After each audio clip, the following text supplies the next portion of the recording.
The views, thoughts, and opinions expressed are the guest's own and do not represent the views, thoughts, and opinions of AIHA. AIHA does not endorse any guest or the entity that they represent. On this episode of Healthier Workplaces, Challenges and Solutions in Workplace Disease Prevention, with our guest, Dr. Mohammed Khan. Stay with us.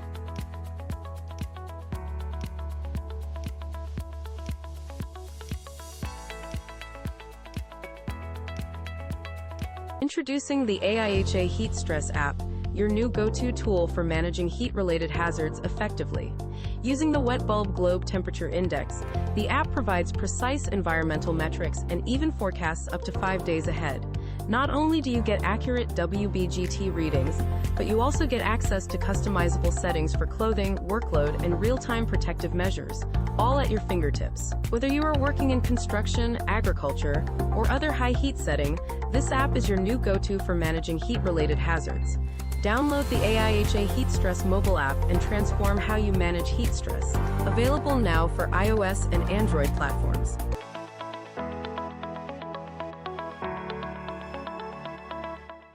So, Mohammed, welcome to the Healthier Workplaces show. Thanks for joining us. Tell us a little bit about yourself and what inspired you to pursue your career in development and vaccine development and infectious disease study. Yeah, well, first of all, thanks for having me. I'm always really happy. I feel like if you talk to any scientist, they'll jump at the bite to get on a podcast and talk for about science for like 30 minutes, an hour. But yeah, so I have a pretty non-traditional pathway to my career. First of all, I'm still pretty young in my career. So as we were talking before, I'm 26, and I graduated undergraduate in 2019. And at that time, the way that I found my undergraduate school, well, first of all, I should backtrack a little bit. I am a first-generation Arab from Pakistan. So me and my family were born in Pakistan. I immigrated to the U.S. when I was about 4 years old. And I had no idea that I wanted to get into this field until really my senior year of college or my junior year of college. I primarily went to college. I went to Bridgewater College, which is a very small private school in the middle of Virginia. And the reason that I went there was to play football. And I ended up falling in love with biology, and I wanted to make a career in it. And at the time, I did research at Bridgewater mostly just to boost my applications for medical school. And by my junior and senior year, I realized I really, really liked research more so than any other aspects of the medical field. And at that time, I was just thinking about the best way to merge my passion for research and my passion for helping people. And it quite quickly became pretty evident that infectious disease work was the perfect fit for me. And especially that was inspired by my background being a first-generation immigrant from Pakistan. There are many, many different types of diseases that my parents have encountered, that they that they know of people who have encountered that we would never see in the United States. So from a young age, I was pretty not well versed, but I knew of these diseases, primarily viral diseases that affected people across the world that we didn't see here in the U.S. and that were actually really having a negative impact on the quality of life on these individuals. So that was really my first inspiration to get into infectious diseases. With my background, being surrounded in Pakistan, we have dengue, we have tuberculosis, just to name a few really impactful diseases. And that led me to graduating college, and I was able to get into a PhD program at the University of Pittsburgh that I started in 2019, right after undergrad in infectious diseases. And from there, I kind of carved my path on where I wanted to go. So during my PhD, I focused on primarily vaccine development against emerging viral diseases. I've worked on multiple coronaviruses such as SARS, SARS-CoV-1 and 2, and MERS, which is a related SARS coronavirus with higher pathogenicity. I worked on other emerging viral diseases in a vaccine context, such as influenza and Nipah virus. And so that was really my inspiration and my reason for getting into the field. Currently, actually, right now, I'm not working in infectious diseases. I work in cancer now. So now I work on CAR T cell immunotherapies for cancer research. So that's kind of like my whole little journey within that.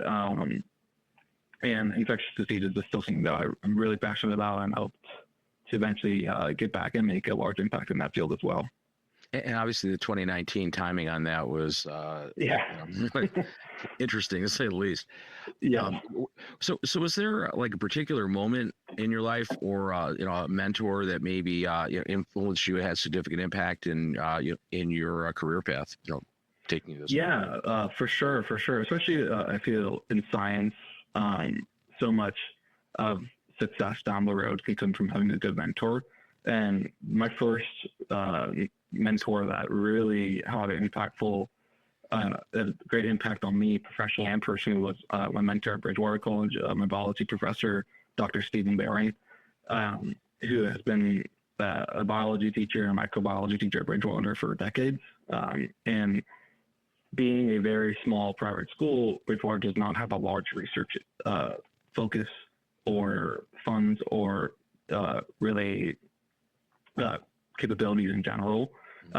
But with Dr. Barron, my last 2 years at Bridgewater is when I started doing individual honors projects with him, looking at molecular biology of bacteria and investigating streptomyces, which is a strain of bacteria, and trying to figure out how this strain actually degrades plastic or plastic polymer. And, overall, the project wasn't tremendously successful with my 2 years working on it. I mean, I didn't get to have some revelation that changed the trajectory of the project, but I did make very important incremental progress on the project and setting up the next person to take that. And it was really during those 2 years working with Dr. Baring, alongside actually my roommate, who is now at a PhD program at Rochester University, Roger White, who I'd also played football with. So it was us three in the lab working quite hard and quite often, and we realized that we both loved it. I mean, the time was flying in the lab. We liked going to lab every day, working on our project. We liked talking with Dr. Baring and just thinking about creative ways to solve problems, while also being able to do deep dives into the literature and see if anyone else has encountered these problems or solve these problems themselves. So that he was really my number one mentor and inspiration, really, to getting into the research field. From there, especially in terms of infectious diseases, my PhD mentor, Dr. Andre Pimbodo, has been my number one driver in that field, and really in developing my advanced scientific skill set that I have now.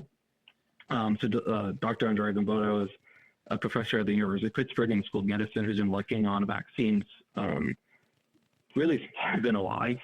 Since the late 1990s, he's been one of the world's forefront researchers in infectious diseases. He actually, back in 2003, he published the first coronavirus ever. And then also in 2012, as I mentioned, MERS is a related coronavirus. He published the first ever vaccine for that. And even in the context of COVID-19, as I mentioned before, I joined his lab right at the precipice of 2019, 2020. And at that time, they were also the first people in the world to publish research on a SARS-CoV-2 vaccine. So he really taught me, a tremendous amount of knowledge in the vaccine infectious disease space, while also really shepherding me throughout my whole PhD experience, and is really the number one or the main reason that I was able to be successful in my PhD and finish it in 4 years, was that I feel like I was really lucky that I was able to find a place in his lab and contribute to the important work that they were doing.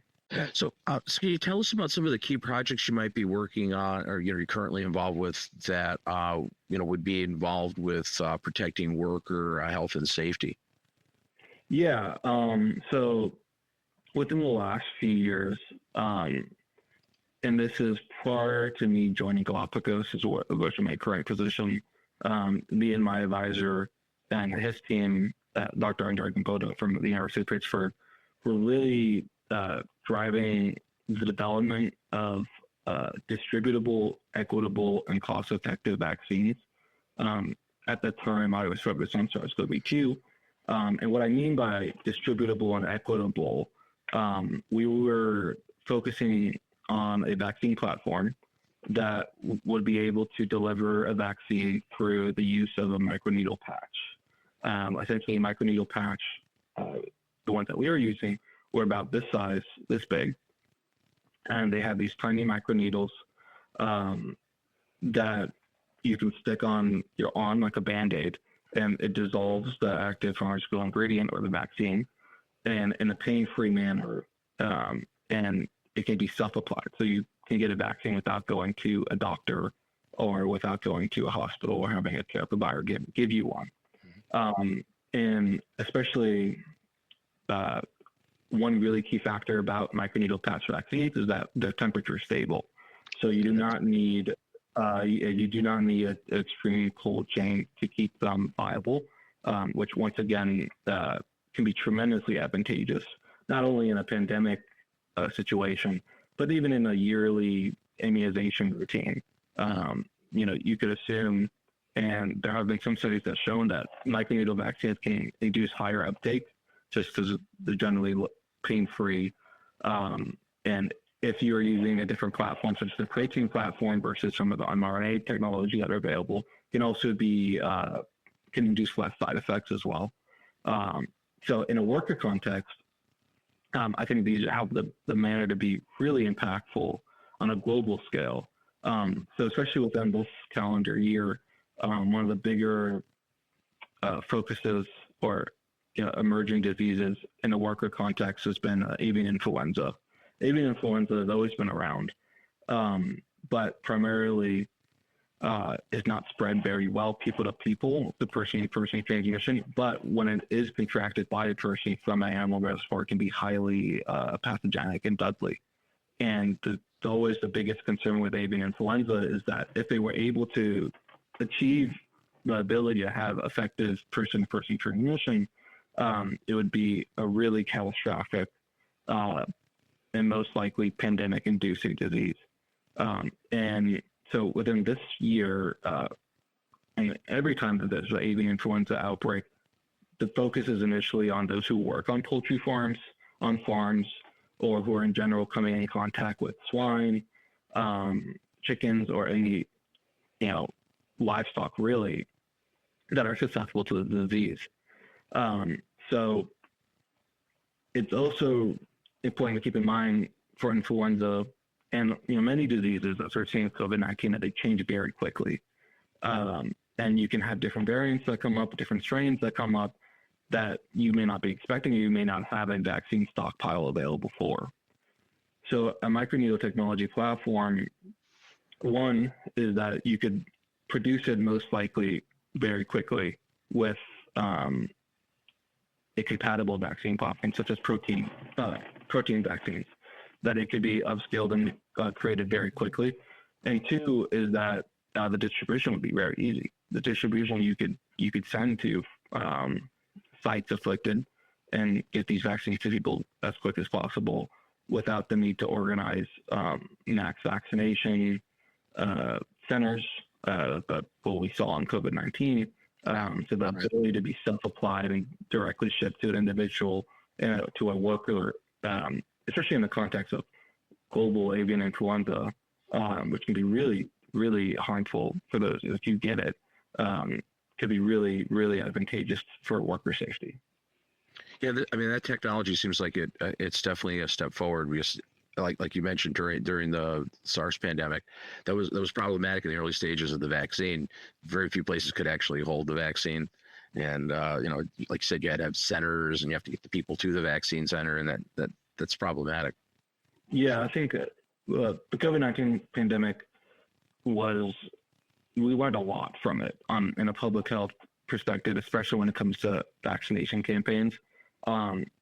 And I think one of the biggest insights has been that with the technology that we have, we can make vaccines. It's not really as big as an if as it used to be if it's possible to make a vaccine. Now what we're seeing is that really the biggest challenge is getting them to people, and getting them to be taken, and getting them to be distributed equally worldwide. We saw huge inequities, and even to this day, with COVID-19 vaccination, where Certainly, yeah. rich countries were able to get them very quickly, where low-income countries were still to this day hard to get boosters. So if you imagine in resource scarce areas, having a temperature stable vaccine that can be given to someone, it's really, really advantageous. So what do you think are the biggest challenges we face in infectious disease prevention in the workplace today? Biggest challenges in the workplace today? I would say, personally, would be surveillance of infectious diseases among workers. I think right now, one of the number one ways that you can prevent severe disease or a pathogen from going from a single infection to a pandemic, or just spreading throughout a workforce, a work location, a site location. One of the best ways to, alleviate that is early testing, continuous monitoring, and routine monitoring of workers to ensure that there is no, virus among the workers, which, theoretically is common sense, right? But typically, as people, we get sick, we have a cold, and we stay home. And a lot of times it can come anywhere in what we find, what we have. So in a condition that, especially for workers, being able to have effective and multiplex testing, rapid testing for a suite of viruses. For example, just knowing in Europe, there's a approved test that you can buy over the counter that tests against COVID, flu, and RSV, which are the three most common respiratory diseases. And that's in a single test? A single rapid test? Oh, wow. Yeah, a single rapid test. So if you can imagine that, you have a workday that gets sick, and you can know pretty immediately, or within, with high confidence within the 24 hours, what they might have, and just knocking those possibilities off that checklist. Because if someone's really sick and they have none of those three, and you're on a farm or somewhere that's handling swine or chickens, then you might be concerned, and you might need to, quickly identify the next steps to get even more robust testing quickly. But you can learn that within, 30 minutes of that person taking that test, that, okay, they don't have the top 3 respiratory viruses that we're going to see. So probably we need to look at this a little bit more deeply and maybe get local public health agencies involved to, monitor and see what's going on. So I think just for a workplace and in general for people, routine testing, routine monitoring, and especially in a workplace where most people nowadays are meeting other people at the workplace. That's like the main social center for people. So having a focus and awareness of communicable diseases and infectious diseases within that space, I think could go a long way in reducing the effects that we see in the transmission of these diseases. I mean, do you think global warming and maybe some other external factors are going to play a bigger role in, some of the challenges that we're going to face going forward, especially with, infectious disease control? Yeah, 100%. That's already been something that we're seeing now. So that's part of the One Health approach. One Health takes a holistic viewpoint on that human, animal, and really global health, like in the world, and climate change are all within one circle. And effects on any of those 3 points are going to lead to downstream consequences for the other 2 points. So, for example, especially in the context of climate change, what we're seeing is as the world is warming, one thing that is happening is that you're having, obviously, climates are increasing in temperature. And what that is leading to is an increase in prevalence of mosquitoes, or not prevalence, but I would say geographical distribution. of mosquitoes and into areas or specific strains of mosquitoes, such as Aedes aegypti mosquitoes, which can carry harmful viral pathogens, are now being found in places where they typically were not found. For example, we'll see reports. I'm based in Pittsburgh now, and I believe a few weeks ago was one of the first infections of West Nile virus in Pittsburgh of the season. Previously, you'd never really expect that. That's, mosquito-borne illness transmitted through mosquitoes, and you'd see that mostly in tropical regions such as Florida and South America. But across the board, so even in diseases outside of mosquitoes, let's say tick-borne diseases, those are all across the board increasing in geographical distribution to places that we're not used to seeing.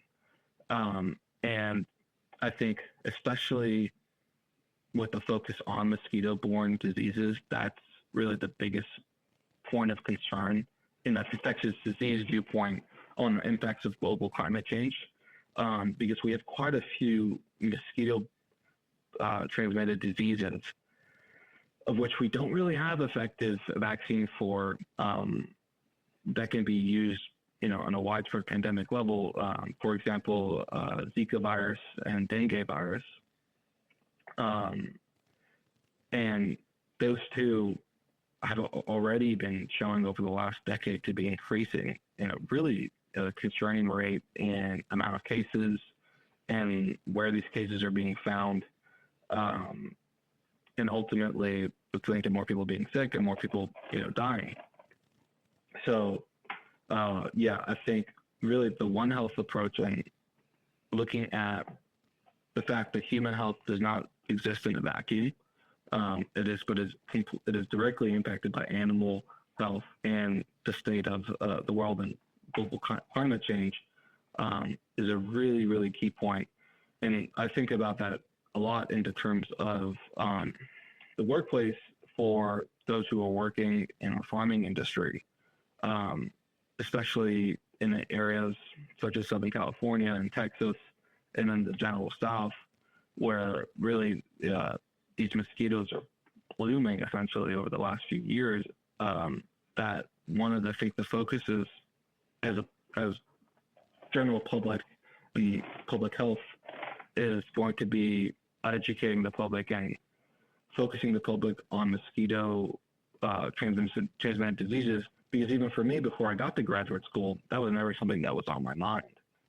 But now it's really turning out to be something that is going to be really impactful on human health for the rest, probably of our existence, as long as climate change is increasing the temperature of the globe.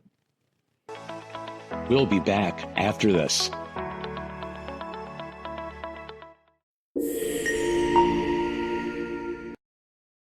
Hi, I'm Celia Booth. I'm a member of the Leadership and Management Committee for AIHA. I have presented PDCs and education sessions for over 15 years, and I've done them both individually and with partners. Some key tips I would give to any of you who are willing and interested in presenting a PDC is to, first of all, follow the directions. AIHA staff provides really good directions for providing proposals for both PDCs and education sessions, and they're also happy to give you feedback on your proposals for whatever you might be concerned about. For example, in a PDC, they highly recommend that if for an 8-hour PDC that you have at least 8 points or objectives that you are going to have for that session. So be sure to follow the directions very closely, because they really do give you a step-by-step how to be successful. And then finally, for myself personally, I find that collaborating on PDCs and education sessions make it a lot more fun. Having a collaborator helps you to stay on target with the deadlines, which are very important to meet, part of following the directions. And the partner also helps for the actual presentation phase of the session, because the people who are attending and will be listening to you, whether the PDC or an education session, will have the benefit of having a different personality involved in that session. So those are my key tips for success.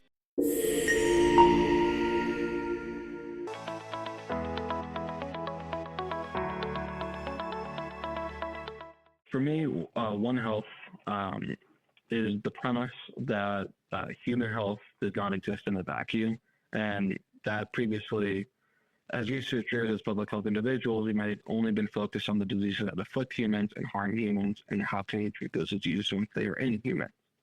One Health looks at it a little differently, and I like to imagine it as a circle where you have human health connected to animal health, and I say global health, but really that's looking at the state of the world, global warming, deforestation, rising water levels, etc.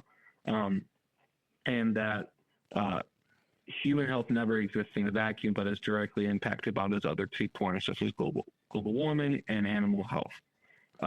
And really, one of the prototypical diseases that I think of One Health, and one of the first examples that I was taught was Rift Valley fever virus.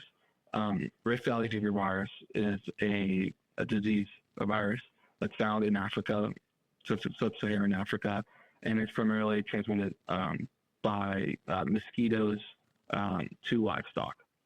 But however, there's not many cases in humans. There's still some, but comparative to other diseases, there's not a high caseload. So previously and for a very long time, Rift Valley fever virus was largely ignored. And ignored on the premise that, as of right now, it doesn't seem to be a pressing need in terms of financial commitment and development of vaccines. But one thing that, One Health has really opened the eyes of the field to is that, so with Rift Valley virus, typically it's transmitted from mosquitoes to livestock and from livestock to human.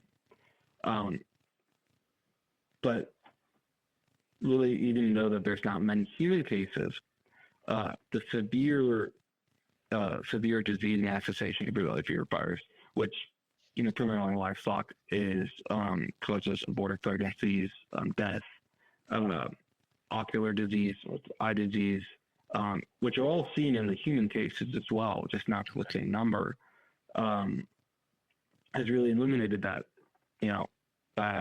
we need to pay more attention to the disease. And what happened when they paid more attention to the disease and monitored the disease is that they saw that it was increasing in geographical distribution, just as the mosquito vector was also increasing with global climate change.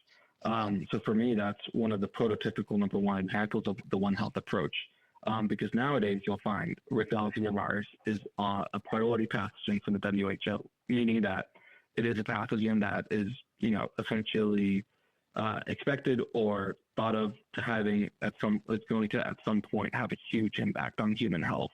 And that means that even though there's not many human cases today, that we need to start investing in monitoring and developing vaccines, which primarily was not the case before the One Health approach, where mostly Rift Valley fever was kind of written off.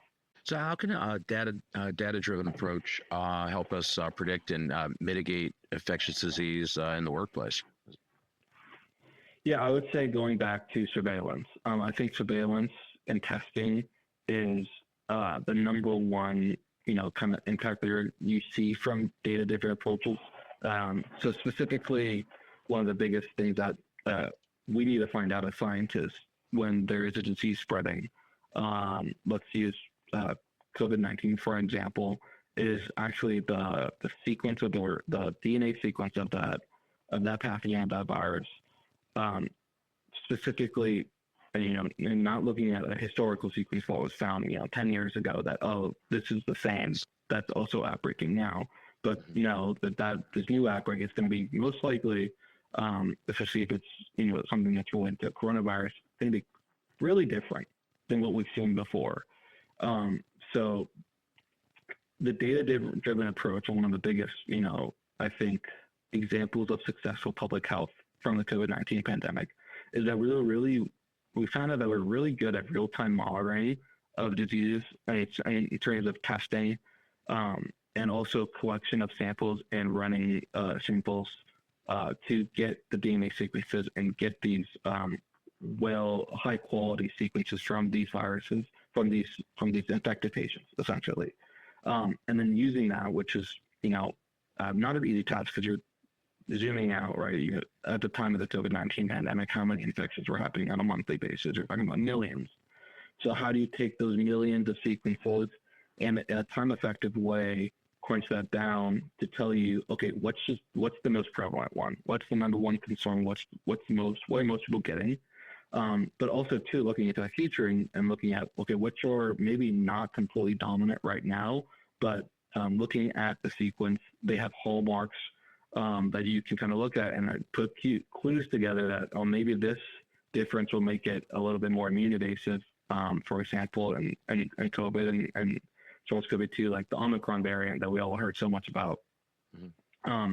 And the fact that we were able to identify that this variant was out there so quickly was really, I think, personally, a tremendous public health feat, and something that I wish we could do for every pathogen, and especially in a context of which the workplace, where we're talking a lot about H5N1, even a highly pathogenic avian influenza, and that monitoring of how that disease and virus is changing when it affects people is really, really important. One, for surveillance and knowing what's going on in the community and the workplace, but two, in just the development of effective countermeasures, whether that be therapeutics, monoclonal antibodies, or preventative measures such as vaccines.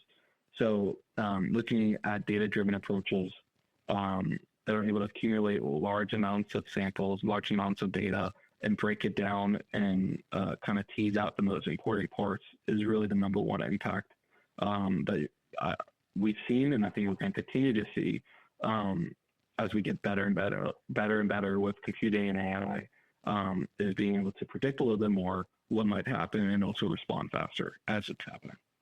So you've been involved in development of multiple vaccine candidates against emerging pathogens. So what are some of the biggest challenges you've encountered in this process? And I guess how can workplaces better prepare for arrival of new infectious threats? Because obviously this SARS-CoV-2 is not a one-off here, I don't think. We're going to be facing more of these type of viral challenges, I think, right, going forward? Yeah, for sure. It's definitely not a one-off, and definitely, I think, something that we're going to need to be more cognizant of in the future. So just to make sure I understand your question, how can workplaces better prepare themselves? I mean, because I think it seems like one thing that we did illustrate pretty well is we were somewhat ill prepared when we got hit with the pandemic. We just, we recovered pretty quickly and we were able to, spin technology pretty fast. But initially, it seems like we got caught off guard. We really weren't prepared to deal with that. So I guess that's how are we better prepared in the future? I guess is the question. Yeah, I think that's a great question. I think. So personally, like, all my answers will come off as like not the sexiest answer. Not like, my answer isn't going to be that we should invest all our money in vaccine technology. That's okay. Research. But I will say overall, fostering a workplace environment where individuals who might be feeling a little under the weather actually take notice of that and think about how they can, one, reduce the risk of employees that they need to absolutely go to work. But two, really the ideal situation is flexibility in the workplace. Flexibility in the context of, and I think we did that a lot with COVID-19 that we learned, and it's still sticking around to some point, is that we don't want people in the office when we're sick. We don't want people in the workplace when we're sick. Because once, not only will the possibility of transmitting to other people, but also overall productivity is not going to be great anyways. So just, I think, first of all, just fostering a workplace environment that recognizes that people get sick, that it is a part of life, and has effective measures in place, such as, adequate sick leave, adequate resources for employees, such as masks, when, just to have available. If people are feeling under the weather, then they know they can just grab a mask and it's no big deal. But two comes with, as I keep saying, fostering the environment, because, you want people to feel like it is something that they're all a part of, that, the health of the workplace is a community job. It's not one person putting on a mask when they're sick. It's everyone in that workplace, waking up if they're feeling under the weather, talking to their boss and having the workflow and really, recognizing them. Maybe they don't feel great. And then, next on that is testing. I think testing is our number one tool, really, and our most effective tool at the end of the day. If preventing infectious diseases to spread, is that, if I go to work and I'm feeling a little under the weather and I can take a quick test, as I mentioned before, that can tell me if I have cold, influenza, or RSV, that's highly valuable information. One, because I know I need to go home. That this isn't just, I'm not just feeling allergies, which is kind of, really have an impact. Because so I mentioned before, like I just graduated undergrad in 2019, and I went to graduate school, and the position I'm in now is really one of my first positions where it's like a corporate company that I need to go to the office for this amount of time. From this amount of time, I work in a communal space with people next to me, and if it wasn't really like, if we weren't all scientists, I don't think we would all be like super aware of like, oh, maybe I'm not feeling great. Like, I think it's like normal now that we have like masks available at all times. If anyone ever needs it, sick leave is very understood and like encouraged to be taken. But I don't know if that's the case in all workplace environments. Yeah, I would question it, whether it is or not. I mean, more so, I think more so than it was pre-pandemic, certainly, but still, I don't think so. Across, especially construction industries, agricultural industries, I don't think so much. Yeah, and I think especially in those professions, like at the end of the day, you can't blame the person either, because maybe they need to go to, like, they feel like they absolutely have to. They're paid hourly. They might not have the same amount of benefits as a corporate employee will have. So I think at the end of the day, my root belief is that, uplifting people in general will solve a lot of public health issues, increasing, potentially the wage to offset if they do get sick, or having some sort of mechanisms if they are ill. Also, I think one thing that's been really evident to me is having adequate coverage in the workplace. Like if someone is sick, having some, like, knowing completely who's going to take over those responsibilities or help with those responsibilities is something that I've like noticed. So like, oh, that's like not always assumed that if I'm sick, someone else is going to help me out. So probably having a set protocol as an employer, like, okay, if you're sick, this is the next person who might be able to help you out a little bit or assist you in things that if they absolutely need to get done, they can help you get them done. So I think, yeah. But at the end of the day, I think number one for me is always testing. Knowing if you're sick, knowing what you might have is going to alleviate a lot of just transmission overall. So how important do you feel diversity and inclusion are, in being able to deal with these emerging health issues on an occupational level? Obviously there's a lot of diverse industries, and they don't necessarily get equally represented, as you go through these things. So how do we move forward? What can we do to better that? Yeah. I think diversity and inclusion 100% has an impact and a place in this sort of equation. For me, primarily is bringing those unique perspectives. Like I mentioned, someone who may come from a family, for example, a first generation college student. They have probably worked quite a bit of different jobs throughout high school and college to, either make ends meet or for them to get spending money to assist in their education.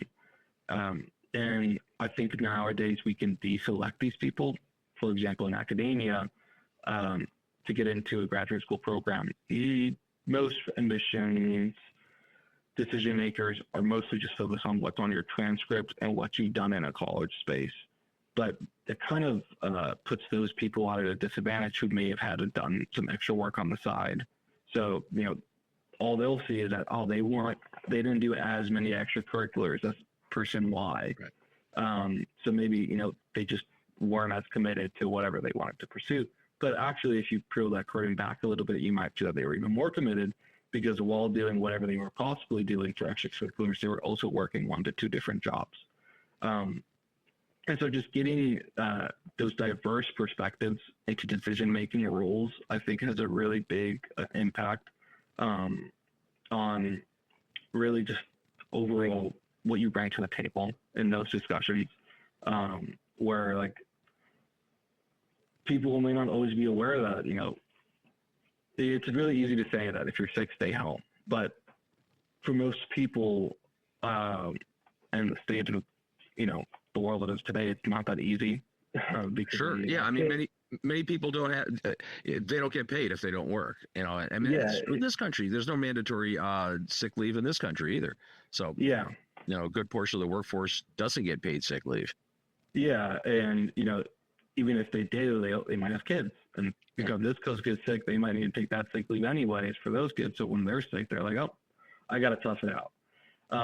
So I think, you know, just being cognizant of the amount of things people are dealing with outside of just what you see at the workplace or what you see on a transcript when you're reviewing the application is going to be really helpful.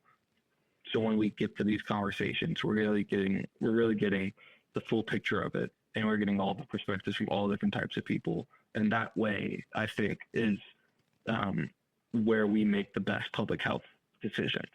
When we make public health decisions based on panels of committees of 10 to 12 people in a really fancy, fancy location in a fancy hotel, you're not really going to, I don't think personally, get the most effective policy or public health decision making done because you're excluding the perspectives of so many people, of the majority of the country. And these are the people that we, you know, need to keep healthy and need to keep happy, really, in order to have, you know, a good workplace, an effective outcome of your job. Productivity is going to go up. So I think all those things are really the main takeaways and how DEI can help in really pursuing a healthy workplace and eventually, and then a more productive workplace. I mean, are there particular steps you think that organizations can take to ensure that they're considering, you know, all their workers are protected regardless of, you know, the individual backgrounds of these workers?